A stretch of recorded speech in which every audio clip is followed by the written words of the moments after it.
Hello, my name is Li Xuan He, and this is my sign name. Welcome to this Deaf What interview.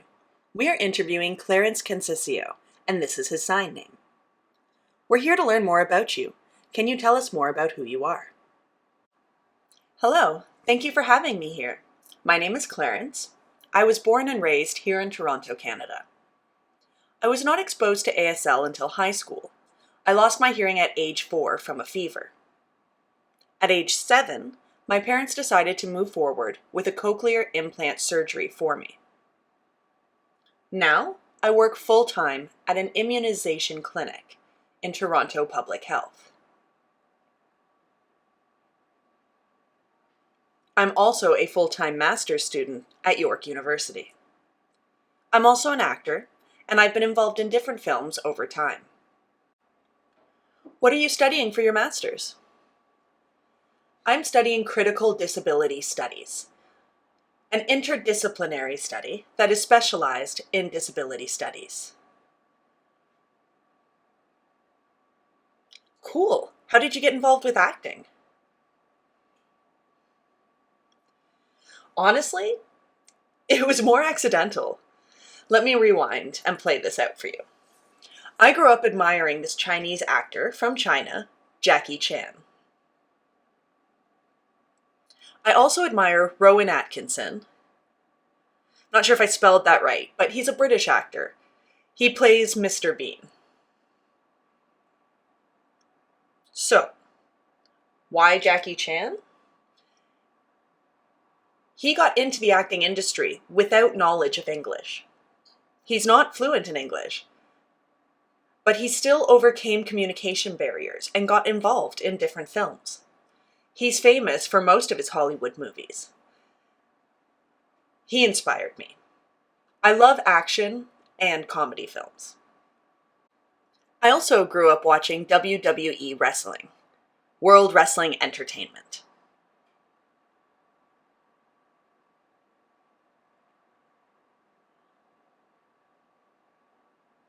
WWE has character development and has a storyline. I'm obsessed with wrestling for the different personas in the wrestlers. Some of them are portrayed as a bad person, some as a good person. It's also called babyface and heel.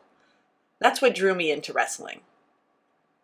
I felt that wrestling and acting in movies can be merged together, which helped me to give acting a chance.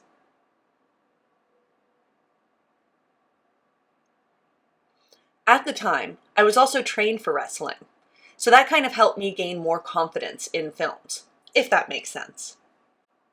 Absolutely. Wrestling and acting seems to be related to action themes. Yes. One of my dreams is to enter the WWE, as well as films.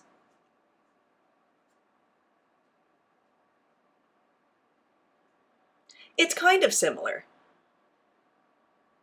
Because along with my studies in university and everything else happening in my life, it's impossible to do both, right? So with wrestling, I eventually shifted to acting for films. At the time, one of my friends was a director for a different movie. They gave me the opportunity to audition for a role in their film.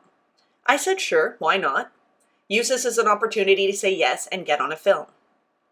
Ever since that film, there's been more film involvement for me. It grew my love for films. I love them now. You've been involved in acting for a long time. What would you say is your favorite experience in acting? Well, my favorite? I can't just pick one favorite experience, you know? I've been involved in different films, and I did enjoy each and every film I've been in. Old Mother Tongue is one of my more recent films that I was involved in. I really enjoyed working on that film. I got to meet different cast members, and we were all deaf actors with different backgrounds. Just different, you know? Different experiences. It's been really nice to get to know each other. What was your character in that film? The character was a man named Andy. Andy struggled with his identity. and was having an identity crisis. He also had a cochlear implant. He picked up signing. I felt I could relate to the character, and I think it's easier for me to be in that role.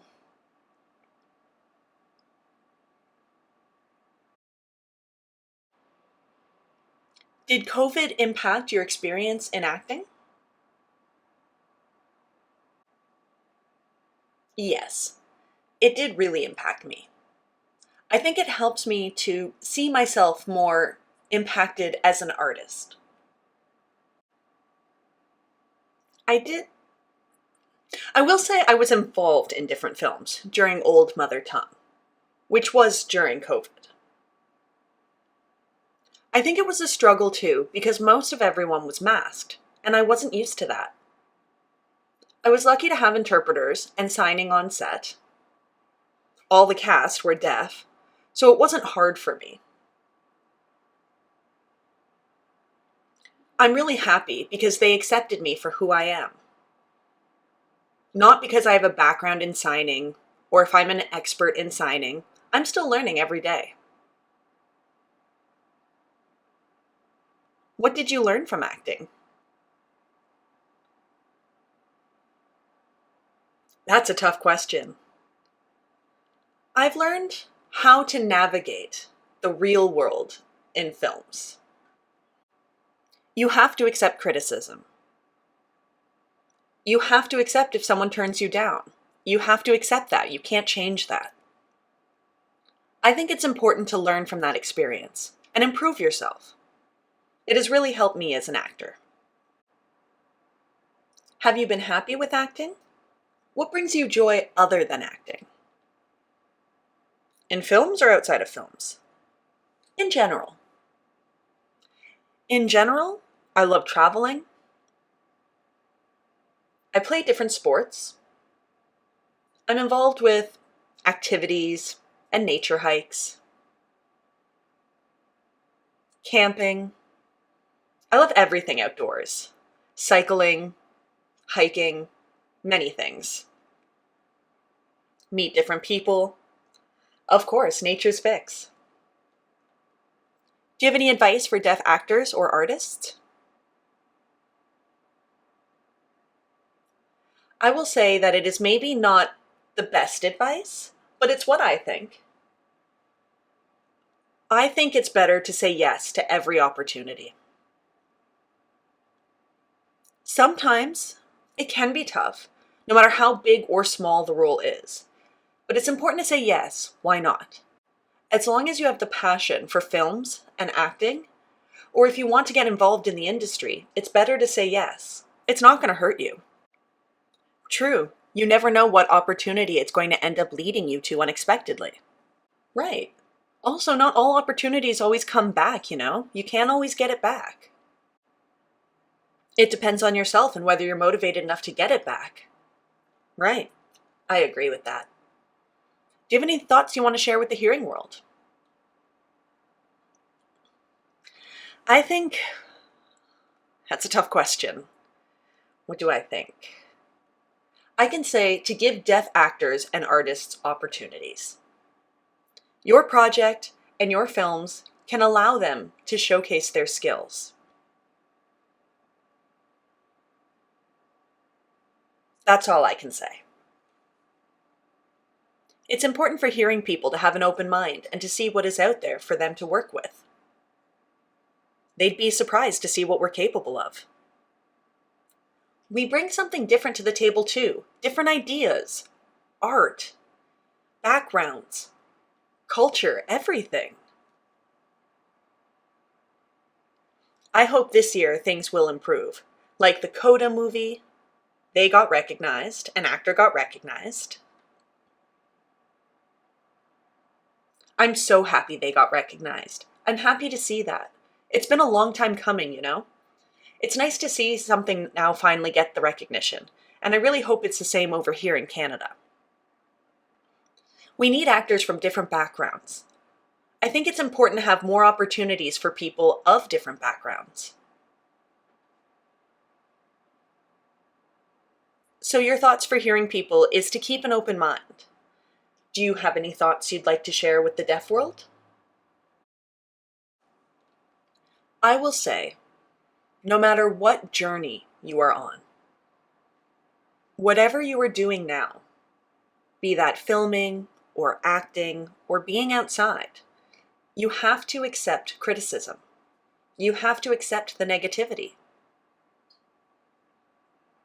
At the same time, it's important to prioritize yourself. No matter where you go, you'll always have negativity. It's best to push it aside when it's all you see and prioritize yourself. Focus on yourself. Keep doing what you love as long as you have passion. Negativity can push you too much, that's true. Failure is part of the plan, learning from the mistakes. It's how you see and improve. Failing is always part of success. True. Do you have anything left to add?